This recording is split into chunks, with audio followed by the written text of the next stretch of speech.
Today we're talking AdWords niches that we really should be avoiding.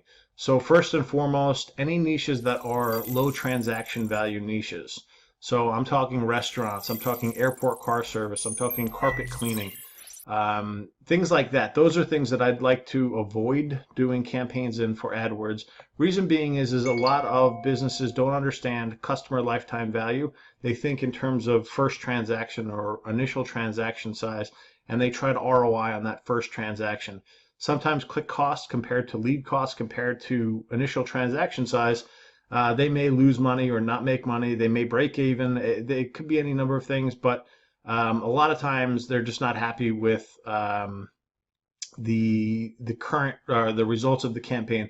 They aren't thinking back end. The money's in the back end for the business. Every transaction you do with a customer after the initial transaction cost or acquisition cost, I should say, is a hell of a lot more profitable. So companies that don't understand back end marketing for a business are definitely not as effective as companies that do. So I tend to stay away from companies with low transaction values on the front end just because it makes our lives a heck of a lot easier. I want big transaction sizes. I want to be able to ROI both the ad spend and the management fee as quickly as possible for the client so that there's everything else that's produced in the campaign in the month is just pure gravy and the client loves us. It makes our life a lot easier. So I tend to avoid stuff like restaurants, airport car service, carpet cleaning. Let me give you an example. So here we're talking about airport car service. Some of you may or may not know, I come from the limousine industry. Our family has a limousine company still running to this day.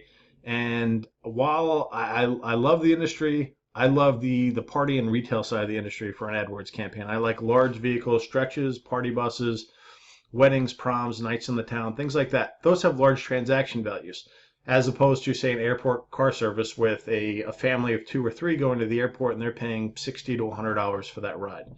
The power of the power, if a company knows how to take that booking and then book the return trip, and then next month when they're going away again, they had to book that trip, and then the next trip and the next trip, and you have a frequent traveler, those are good for an AdWords campaign. However, most people are just looking to book a car and then go on the trip, and then that's it, and then they go to Google again and then book the car. Why? Because they haven't heard from the company that they booked the car from previously, that did no internal database marketing. They never followed up with them. They never did anything. So if they're not making money on the first ride, they tend to not think the campaign's valuable. So I tend to just avoid those campaigns because they're just not worth the hassle.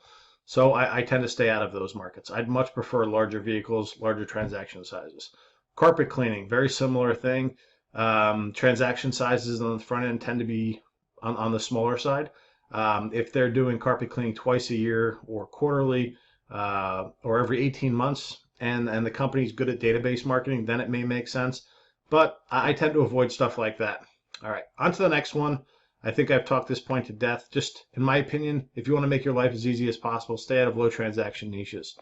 On to the next. The next one is insurance. Some of you may be saying, why would I want to stay out of insurance? It's a massive niche, a lot of search volume, hungry market. You are correct. However, as an agency or as a freelancer, you, in my opinion, want to work with clients that are that give the least amount of headaches, and from a time investment standpoint, make your life as easy as possible. Insurance, while I love the insurance market, it's highly competitive. You have tons of lead gen companies spending high fives, low 6 figures a month, and then you've got massive national, multinational companies spending just an ungodly amount of money that just go up and scoop up local markets without even thinking about it. Mom and pop shops with an agent or 2 or 3 or 4 or 5 or 10, just it's very tough for them to compete with a call center that is just full of sales killers that knows how to properly set appointments, that know how to upsell, downsell, cross-sell, follow up, and then just follow that lead until it dies. I mean, it's night and day what a professional lead gen shop can do as compared to a local company. And I tend to avoid it. A local company with $1,500 or $2,000 or $3,000 a month budget, it's going to be tough for them to ROI it, especially in, say, life insurance, potentially in health insurance. I just don't think it's worth the hassle. I look for companies that we can retain for long periods of time because recurring revenue is the name of the game. We want to make sure we have happy clients that stick with us for a long period of time. We don't want companies that are here for 30 or 60 days. We want retention. So I'd almost turn away a company that I don't think is going to retain or just doesn't have good internal sales systems in place that it just doesn't make sense for.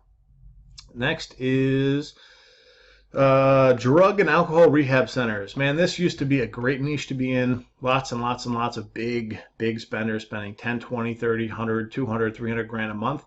And now that market has significantly changed because Google has come and just slapped that market around.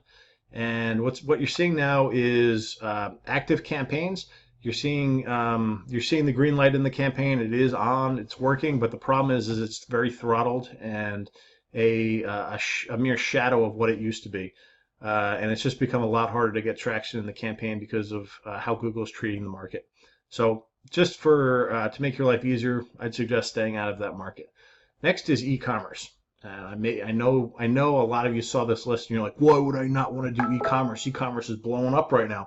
And you're right, it is. E-commerce is awesome. However, return on time is a very important thing as an agency owner or as a freelancer. Your time is valuable. It's limited. It's a limited resource. You only have so much of it to do, so much of it each month. And e-commerce campaigns take longer to optimize and dial in, and you have to put a lot more time in, and you don't necessarily get paid more for that time than you would in, say, a lead gen campaign. Lead gen campaign, you're just looking for someone to enter in their phone number, their email, a little bit about themselves, and someone's going to call them back, or you want them to pick up the phone and call. Those campaigns are a hell of a lot easier to create and manage and scale than an e-commerce campaign, because you're asking for someone to take out their wallet and put their credit card information to a website they may or may not have heard before that is not Amazon, and that's not an easy task. So from a return on time perspective, in my opinion, e-commerce isn't worth it. Now, I know some killers that actually absolutely kill in e-commerce. One of them being Dustin Miller from PPC Pros. That guy's a stud when it comes to e-commerce.